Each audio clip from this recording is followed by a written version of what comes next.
Well, Chris, we've spent the afternoon talking about different honorary awards, Kennedy Center, American Film Institute, Cecil B. DeMille. All of those were speculative as to who we think is going to be honored. In this instance, we're talking about the people that are going to be getting the governor's awards this year. The three people getting honorary Oscars, the French writer Jean-Claude Carrière, the Japanese animator, I have no idea how you say his name, Hayao Miyazaki, and the Irish I've heard it said, but it's been a while.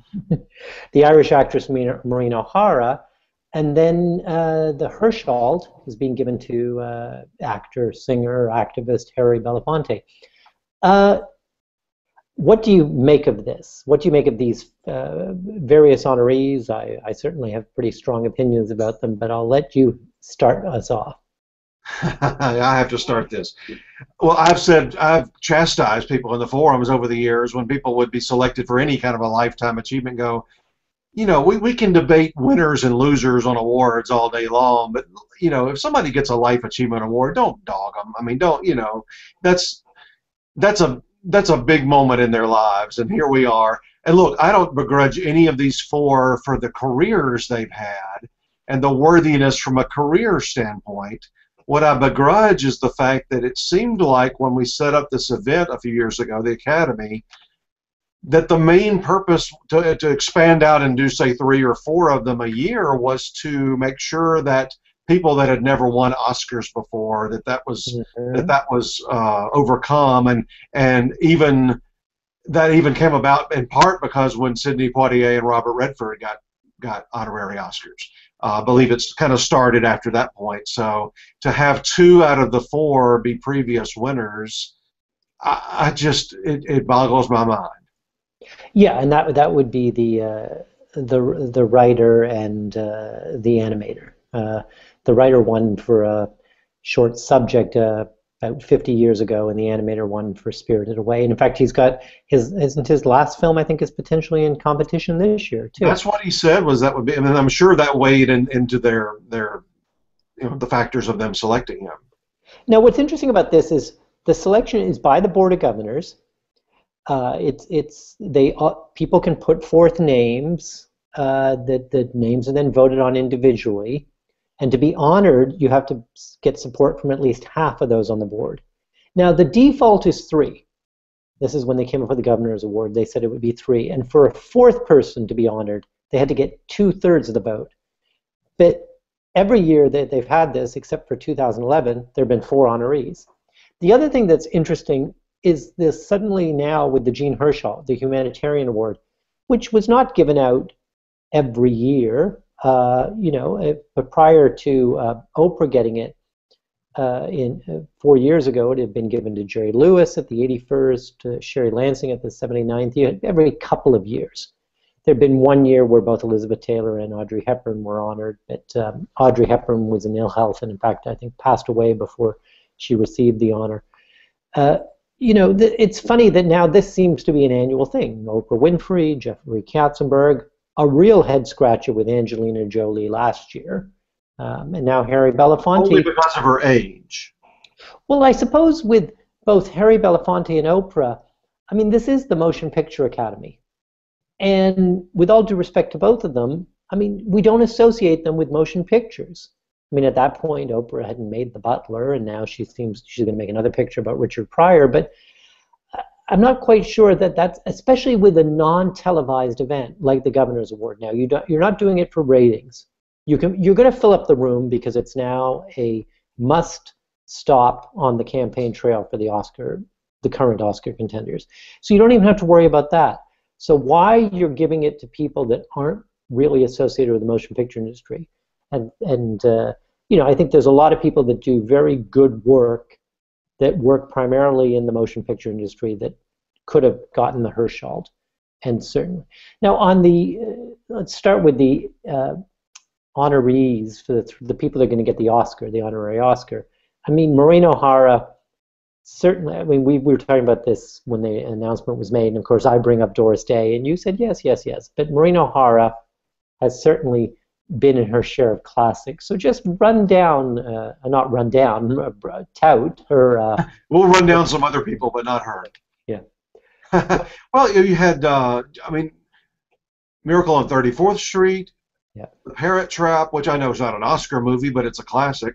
Um, to be one of the favorite performers in the world of the legendary John Ford, who put her in 5 movies, including How Green Was My Valley, Rio Grande, and The Quiet Man. I mean, I think that's, and then a lot of other movies as well.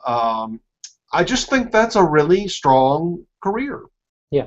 Yeah, and I agree. I was sort of, bemoaning it wasn't Doris Day, who's around the same age as Maureen O'Hara, but you made a good point.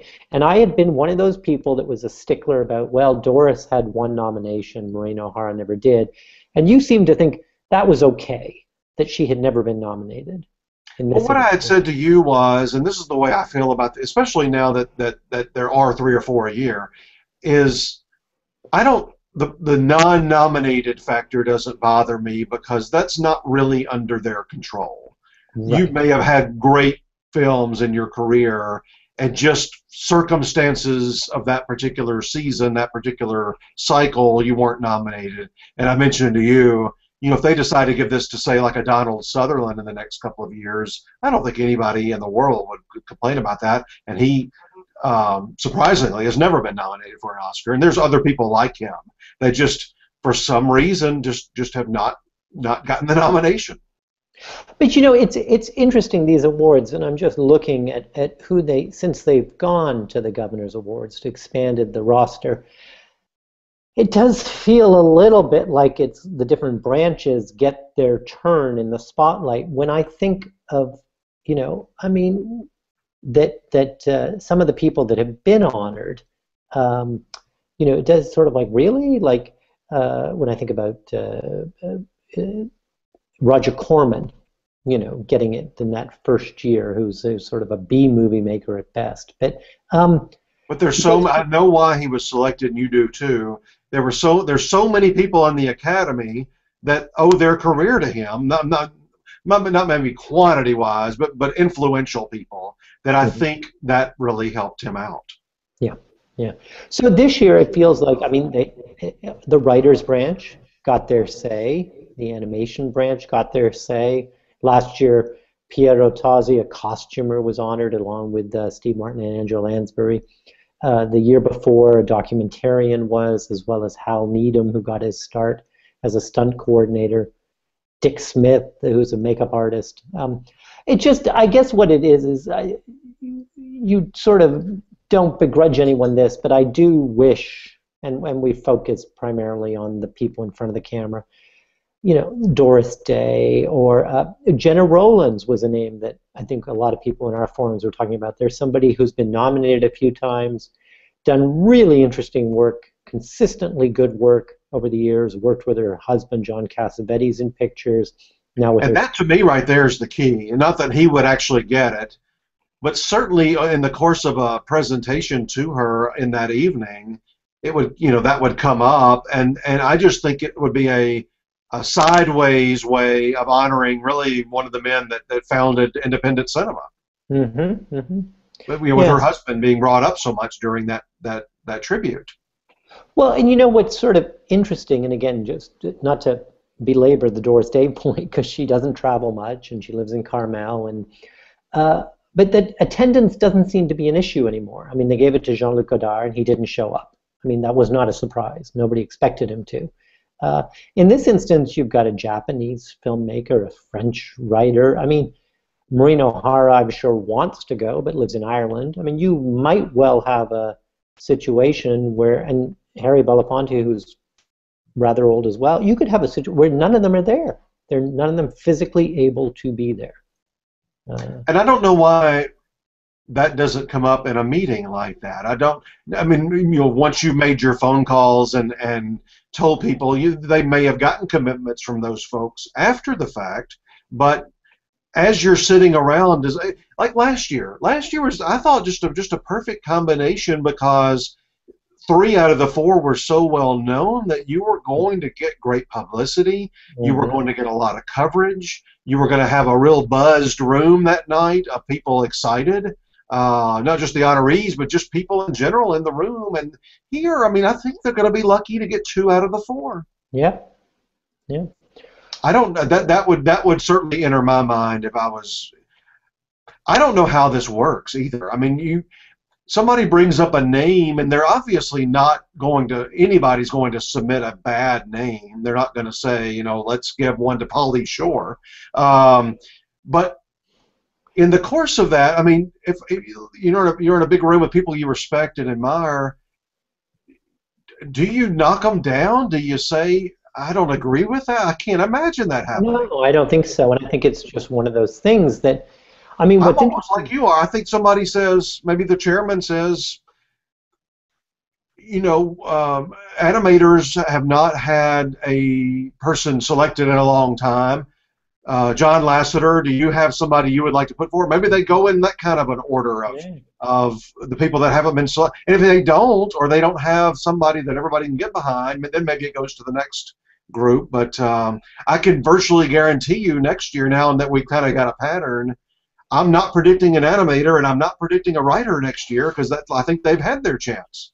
Right. But I will predict Doris Day, and I will keep predicting. Well, it looks like an actor or an actress is going to get it every year. I mean, they need that kind of a face for and I do give them credit for giving it to Maureen O'Hara, because I would tell anyone looking at this video to look over, I guess, what we think of as Chris's right shoulder. It's his left shoulder with his various covers, and there's Jim Garner, who really would have merited getting this. I mean, he had a very good, strong film career. He got one Oscar nomination in Murphy's Romance, and unfortunately he passed away. I mean, Well, and he's been really, really sick for 3 or 4 years, and I wonder if that played into it. Yeah. Not even just like a hopeful, maybe he's going to make a recovery and we can let's wait till then. Right. That's what I hope. Yeah. Well, it'll be. It's always a good night. As I said, it's now right there in the midst of Oscar campaigning, so they'll get a huge turnout. And that is something that's really. I don't even know if that happened the first year nearly as much, but lately, boy, it's like you take our prediction center and you put it on that room, because it's people that don't even have a really strong chance at that stage in early November think that they do. So they all show up. And so they won't have any trouble selling it out, that's for sure. That's right. I'm wondering, though, now that it's after the fact, was there another person or two that you kind of had on your radar as thinking, by the way, the sunlight at 2 here in my time zone every day is making me look even worse than normal with the dots on my face. Were there a couple or 3 people that you really thought were in line for this? Well, no, it's sort of the voice of God. I mean, I see this shaft of sunlight hitting you. You look like Jennifer Jones in Song of Bernadette. No, really, Jenna Rollins was the one that popped out at me. I mean, I had my hopes for Doris Day, and there's a few, Catherine Deneuve, and when we do our polls. The other one, I think, and she couldn't get it because SAG had honored her, I'd say Debbie Reynolds. That she wasn't honored back in the day when it was on the show, given not only her in the golden age of Hollywood, having been an Oscar nominee for Unsinkable Molly Brown, but what she did to preserve film history, using her own money to buy up costumes when the old studios were tumbling down, and they honored Kevin Bramlow, a film historian, a few years ago. I really feel like they should be slightly shamed that the SAG has honored her when they have not. I think that's a bit of a blemish on the Academy's record. I think. We talked about this on the other chats, and you can, if you want to watch any of our other videos, we've got one about the AFI, and one about Kennedy Center, and one about Cecil B. DeMille. They don't generally like to bump up against each other on who they're honoring, and I think they just met this week, and the Debbie Reynolds news came out a few days before that for SAG, so I don't think that helped her for this particular year. But maybe it will, if they haven't even been talking about her, maybe it will put her in a spotlight now, where the next time they meet or the time after that, they go, we got to do Debbie Reynolds. Yeah, maybe that'd be great.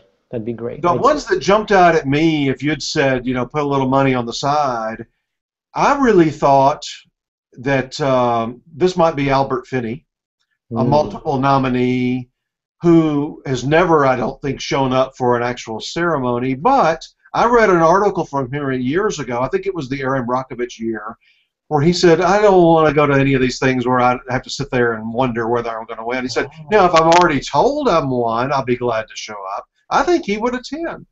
Well, in his instance, I mean, he's turned down a knighthood. So but that's a political thing. There's been a lot of people that have done that.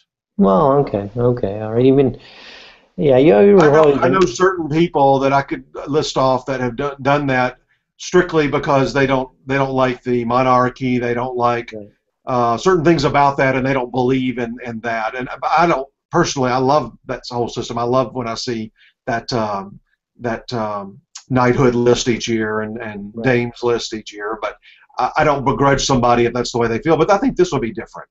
Yeah, you're right. No, it's fun. But that's what was so interesting about Maureen O'Hara, because it almost felt like there had been a generational shift. So the fact that I do give them credit for going, ooh, Angela Lansbury, 3-time honoree. We've never given her an Oscar. Let's get her while we can. And she was great. It was wonderful. People haven't watched that, which I do. I totally commend the Academy every year. Within a day or two after that's over, they put the complete videos of all the different acceptances and presentations on their website. So even though we don't get to see them like we would like on the ceremony, we do get to watch them, which I love.